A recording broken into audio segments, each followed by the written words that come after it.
Assalamualaikum warahmatullahi wabarakatuh. Beberapa hari yang lalu saya menerima sebuah broadcast gambar lewat WhatsApp di mana salah seorang pengusaha terkaya di Italia meninggal dunia karena kasus COVID. Yang menarik dalam tulisan tersebut ada kata-kata dari putranya yang mengatakan bahwa selama ini dia hidup dalam berkecukupan.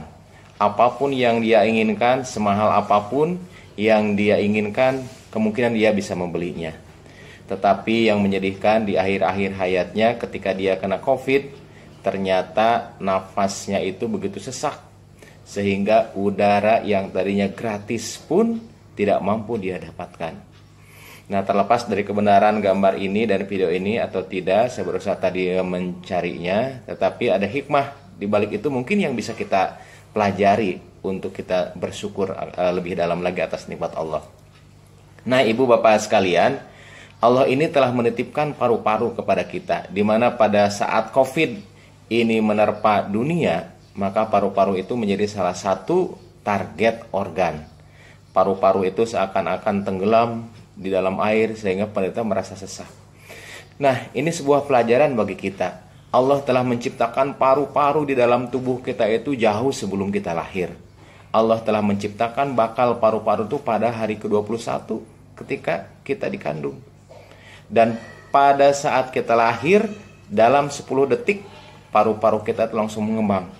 Dan sejak saat itulah paru-paru kita itu menghembuskan nafas, menghirup nafas tanpa henti-hentinya, tanpa istirahat, tanpa jeda waktu. Dan hebatnya lagi, paru-paru bernapas tanpa kita sadari dan tanpa harus kita kerjakan melalui autoregulasi yang ada di otak. Begitu karbon dioksida meningkat, maka laju nafas akan meningkat pula. Begitu olahraga, begitu kebutuhan akan oksigen meningkat, tanpa kita suruh, paru-paru tetap akan meningkatkan kinerjanya supaya kebutuhan oksigen di dalam tubuh kita itu terpenuhi. Nah, kalau kita perhatikan, Allah telah menciptakan paru-paru ini dengan sebaik-baiknya bentuk, dengan sangat-sangat sempurna. Allah menciptakan dari atas itu saluran pernapasan. Saluran pernapasan itu ternyata tidak bisa kolaps, tidak bisa kempes. Kenapa? Mereka dilindungi oleh cincin-cincin trakea. Jadi kalaupun tidur, kalaupun kita misalnya ketekan, itu sangat kecil kemungkinan napas kita itu tertutup. Karena Allah telah menciptakan cincin yang begitu kokoh sehingga saluran napas itu terbuka. Saluran napas itu masuk lagi ke dalam dada, kemudian juga bercabang menjadi 2. Sampai cabang yang paling kecil, lebih kecil saluran udara ini dari rambut. Dan tibalah saluran udara tadi ke daerah terminal akhir yang disebut dengan alveolus. Nah, di alveolus inilah terjadi pertukaran. Pertukaran udara yang masuk ke dalam paru-paru, yang kaya akan oksigen, kemudian nitrogen, kemudian ditukar dengan hasil metabolisme yang ada di dalam tubuh, CO2 keluar. Kemudian juga di alveoli itulah oksigen akan masuk ke dalam pembuluh darah dan kita tidak akan sesak napas setelah itu. Dan ternyata di dalam tubuh kita ini Allah telah menitipkan antara 300 sampai 500 juta alveoli. Begitu banyak. Dan kita tidak tahu dan kita tidak pernah menyadari bahwa Allah telah menitipkan sedemikian detail. Bahkan kalau kita runut saluran napas ini dari mulai trakea, kemudian bercabang menjadi bronkus, kemudian juga bercabang lagi bronkioli, bercabang lagi sampai ke bagian terkecil. Ternyata kalau dijumlahkan panjangnya itu sekitar 2.400 km. Bayangkan betapa dahsyatnya ciptaan Allah ini. Antara Aceh dan Lampung saja jaraknya itu sekitar 2.044 km. Berarti saluran napas kita lebih panjang dari jarak antara Aceh dan Lampung. Sangat dahsyat sekali. Dan kalau kita lihat alveoli yang Allah titipkan di dalam paru-paru kita ini, kalau diluaskan permukaannya kurang lebih antara 50 sampai 145 meter persegi, suatu jumlah yang sangat luas. Sementara sekarang kita tidak tahu bahwa Allah telah menitipkan fasilitas yang sangat dahsyat itu, dan sampai saat ini paru-paru belum ada gantinya. Jadi kalau operasi jantung sementara bisa dihentikan untuk apa? Dengan menggunakan mesin. Tapi kalau paru-paru tidak ada yang bisa menggantikan perfusi oksigen ke dalam tubuh manusia sampai saat ini. Dan Allah juga menitipkan otot-otot di dalam rangka dada kita untuk menarik napas, untuk memperluas dinding dada bagian dalam. Allah menitipkan 11 pasang musculus intercostalis interna, musculus intercostalis interna, eksterna. Kemudian Allah juga menitipkan diafragma untuk apa? Agar kita tuh bernapas.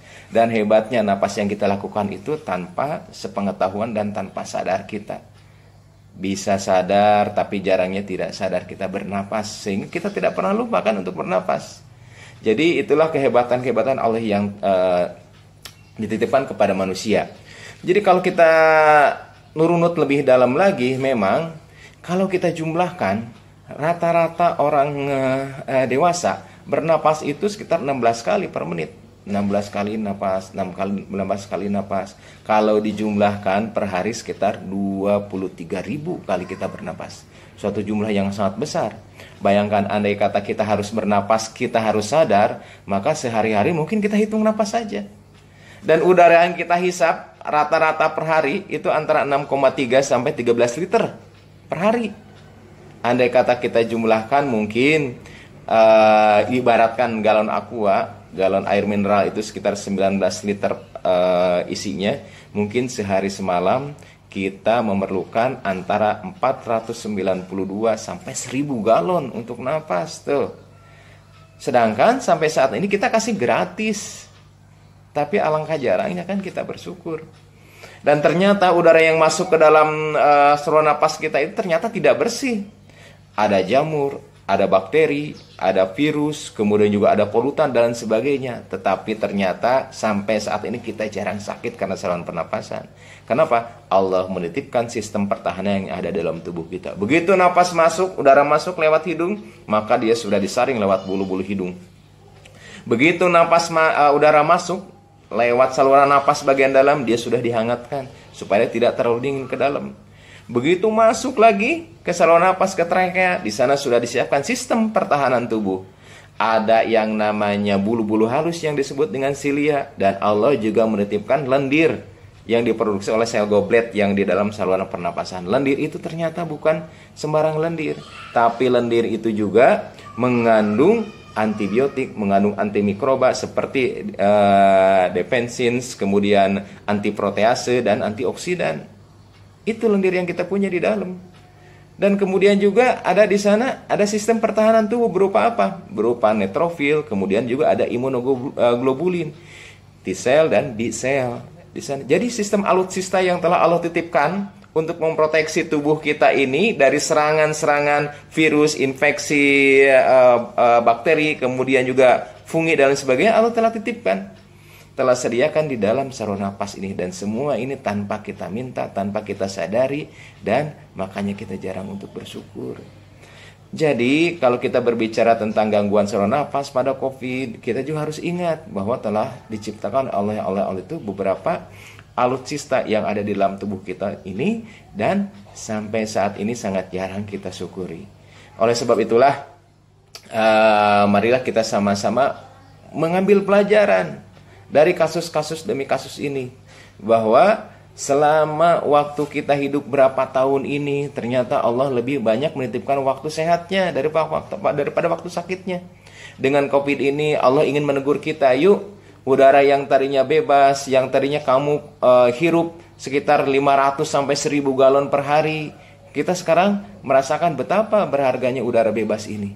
Allah berfirman di dalam Al-Quran surah Al-Mulk ayat 23, Qulil ladzi ansha'akum wa ja'ala lakumus sam'a wal absara wal afidah qalilam ma tashkurun.